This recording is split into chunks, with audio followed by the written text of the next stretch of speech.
भोरपुर में पीलू चिड़िया अपने पति के साथ रहती थी। उनका एक छोटा बच्चा भी था।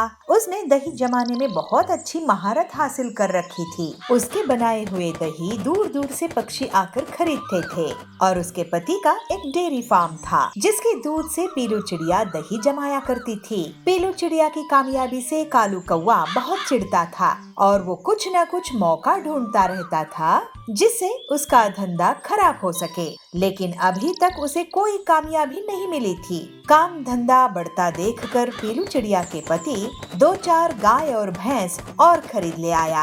एक बार हरिया तोता उसकी दुकान पर आता है और कहता है, पीलू बिटिया, तुमने दही का व्यापार करके बहुत अच्छा किया है। ये कालू कौवा जो दही जमाता था वह बहुत ही बकवास होता था, कड़वा होता था। तुम्हारा दही तो लाजवाब मीठा होता है। चलो अब आधा किलो पैक कर दो मेरे लिए। ऐसा सुनकर पीलू चिड़िया बहुत खुश होती है और कहती है, हरिया काका, आपकी तारीफ के लिए शुक्रिया।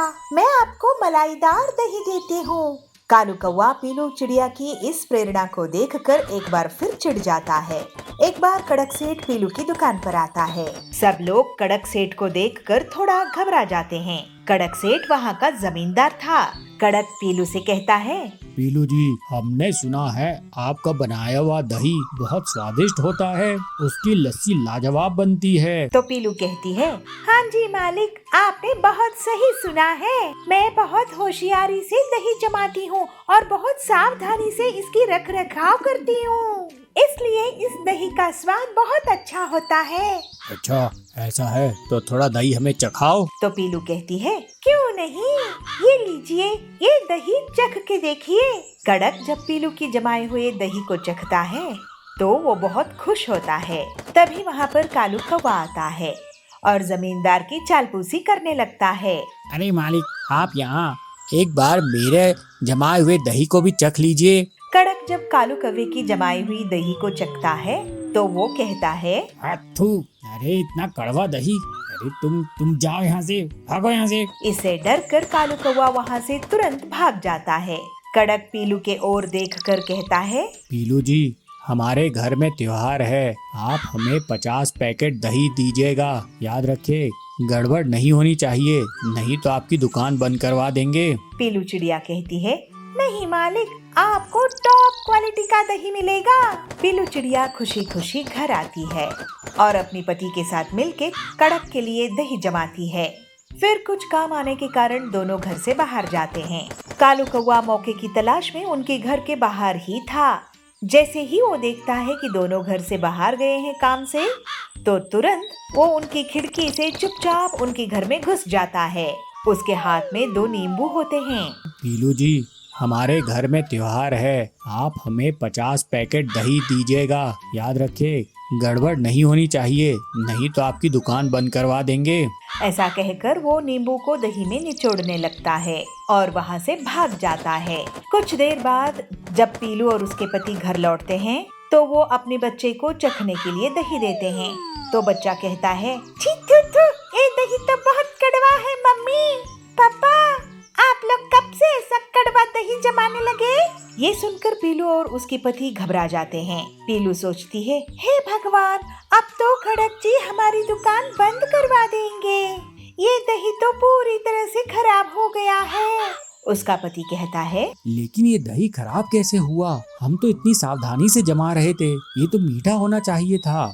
तो पीलू कहती है, अब जो भी हुआ, भगवान ही हमें बचा सकते हैं। ऐसा कहकर वो दही की एक बर्तन को अपने खेत में लेके जाती है और वहाँ पर मिट्टी में डाल देती है और भगवान से प्रार्थना करती है, हे भगवान, आप ही हमारी लाज बचाइए।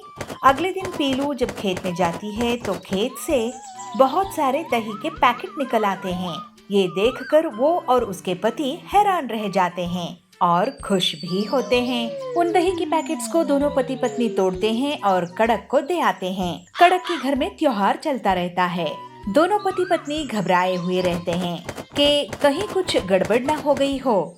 जैसे ही कड़क और उसकी परिवार वाले दही चखते हैं तो वो पीलू और उसकी पति को बहुत शाबाशी देते हैं और तारीफ करते हैं। अरे ऐसा मीठा दही तो लाजवाब है, हमने तो ऐसा दही कभी नहीं खाया। पीलू अपने पति को देखकर मुस्कुराती है। इस तरह से कालू कव्वे का प्लान फेल हो जाता है और आखिर में उसे अपनी दुकान बंद करके जाना पड़ता है।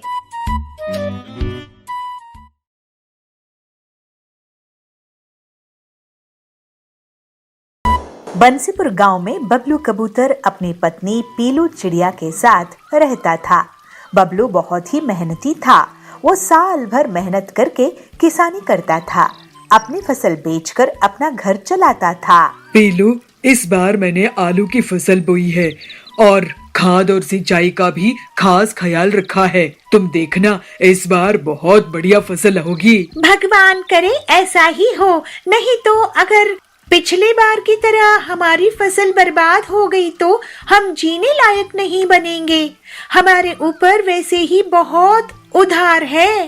पीलू के घर के पास ही सुंदरी रहती थी। वो पीलू की गरीबी का मजा लेती थी। एक दिन सुंदरी कहती है, पीलू बहन, बबलू भाई, ये मैं क्या सुन रही हूँ?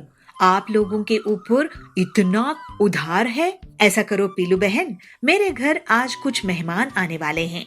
तुम शाम में आके खाना बना देना। इसी बहाने तुम्हें थोड़ा सा पैसा भी दे दूंगी और तुम्हें भी पैसे देखने को मिलेगा, है ना? पीलू को सुंदरी की बातें बहुत खराब लगती है। वो हर बार उनकी गरीबी का मजाक उड़ा के चली जाती थी। ऐसे ही एक दिन बबलू अपने खेत जाता है। वो देखता है कि उसकी आलू की फसल बहुत बड़ी हो गई है, लेकिन जब वो एक पौधे को निकाल कर देखता है तो पता है कि उसमें आलू नहीं उगा है। इसी तरह वो सारे पौधे देखता है, लेकिन किसी में भी आलू नहीं उगे। बबलू उदास होकर अपने खेत में बैठ जाता है। मेरे खेत में आलू क्यों नहीं उगे?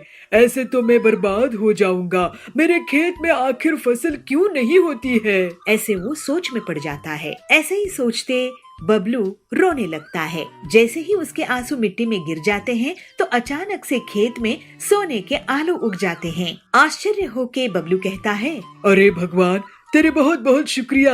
मेरे खेत में तो सोने के आलू उगाए हैं। अब मेरी गरीबी दूर हो जाएगी। फिर बबलू एक बोरी में सोने के आलू भर लेता है और घर लेकर जाता है।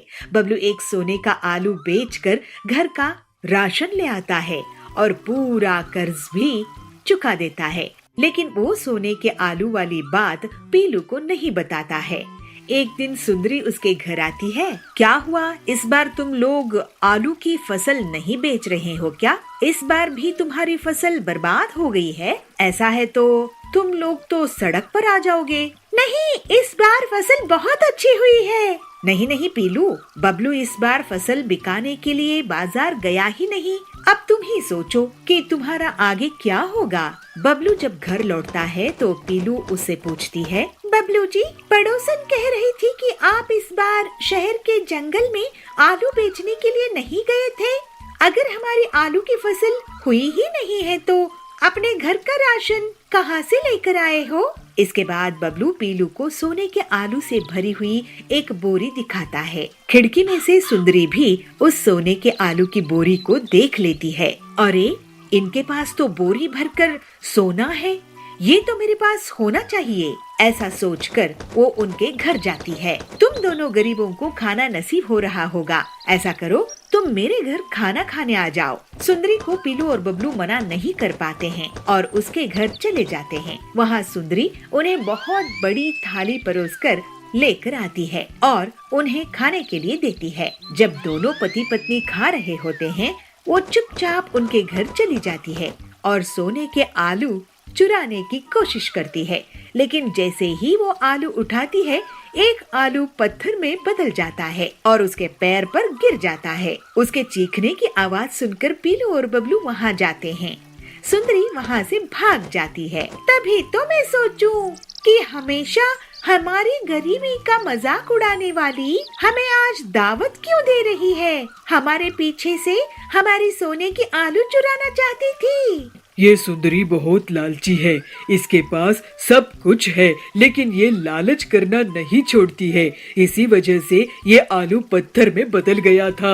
हाँ बबलू जी, आप सही कह रहे हो, लेकिन ये आलू जब तक हमारे घर में रहेंगे, ये हमारे लिए मुसीबत के बीज बन जाएंगे। चलिए इन्हें खेत में गाड़ कर छुपा देते हैं। फिर दोनों पति पत्नी खेत में सोने के आलू छुपा देते हैं। बंटी बहुत मेहनती और ईमानदार था। इसी वजह से उसकी शुद्ध भावनाओं में निकले आंसू से सोने के आलू खेत में उग आए थे। वहीं दूसरी तरफ सुंदरी का मन काला था। इसी वजह से उसके छूते ही सोने के आलू पत्थर में बदल गए। अब बबलू और पीलू की गरीबी दूर हो गई थी और वो दोनों खुशी खुशी रहने लगे।